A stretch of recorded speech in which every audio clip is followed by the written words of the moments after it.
ستایش خداوند بخشنده را که موجود کرد کز عدم بنده را و دعا و پیام بر جناب پیامبر گرامی اسلام محمد صلی الله علیه و سلم.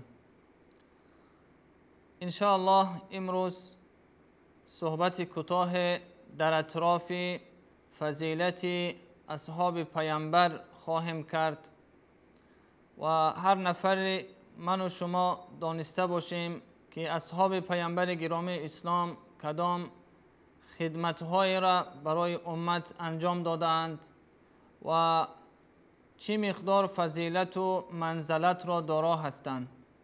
اشاره به سوی اصحاب پیامبر گرامی اسلام در قرآن عظیم الشأن و در احادیث پیامبر خیلی آیات‌های فراوان و احادیث زیاد است که منزلت و قدر اصحاب پیامبر را بلند برداشته است.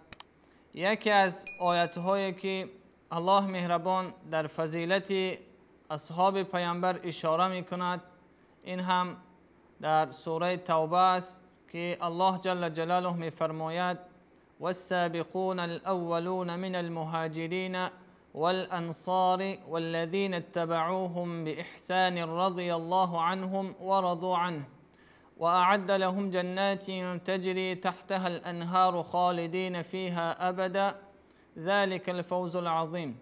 در اطراف این آیت کریمه مفسرین خیلی تفسیرهای زیبایی کردند.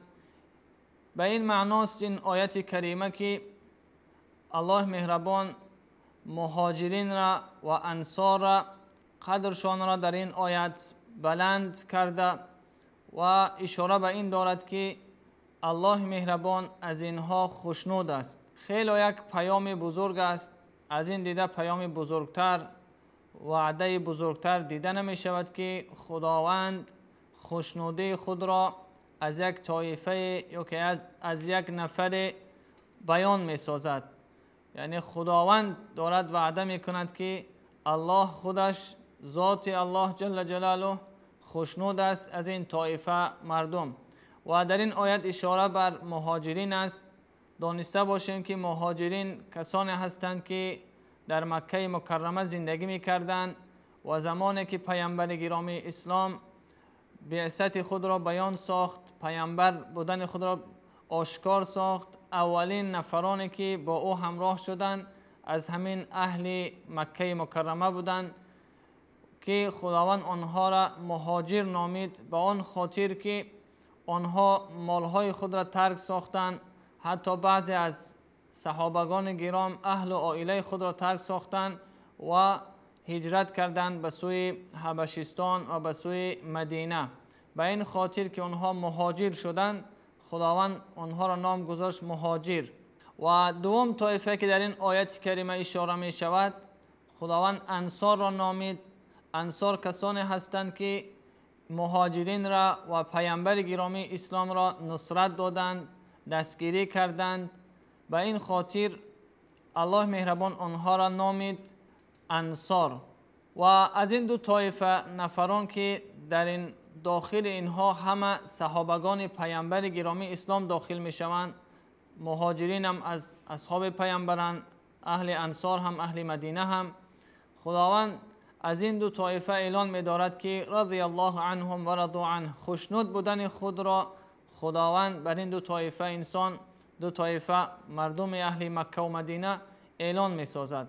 این معنای با فضیلت منزلت بلند داشتن اصحاب پیامبر را می فهماند. و در دوام آیت الله جل جلاله برای آنها باز هم نعمت‌های دیگری را وعده می سازد که در روز قیامت در جنت جاودان ان شاء الله خواهند بود.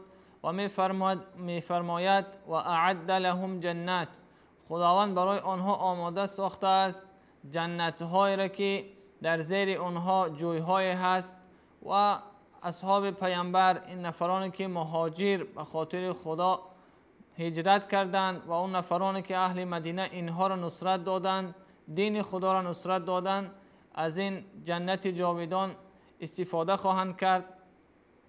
این آیت دیگر اشاره به این است که اصحاب پیامبر صلی الله علیه و سلم در بلندترین قله، در بلندترین مرتبه بعد از پیامبران قرار دارند و برای هر یک مسلمان دانستنش حتمی است که از حیات این اصحاب پیامبر خبر داشته باشند، زیرا اینها نفرانی هستند که سرچشمه دین را از شروعش آموختند، از پیامبر گرامی اسلام آموختند و تمام کوشش و قوه خود را صرف کردند تا اینکه تا به امروز در دست ما این شریعت زیبا آمده رسید.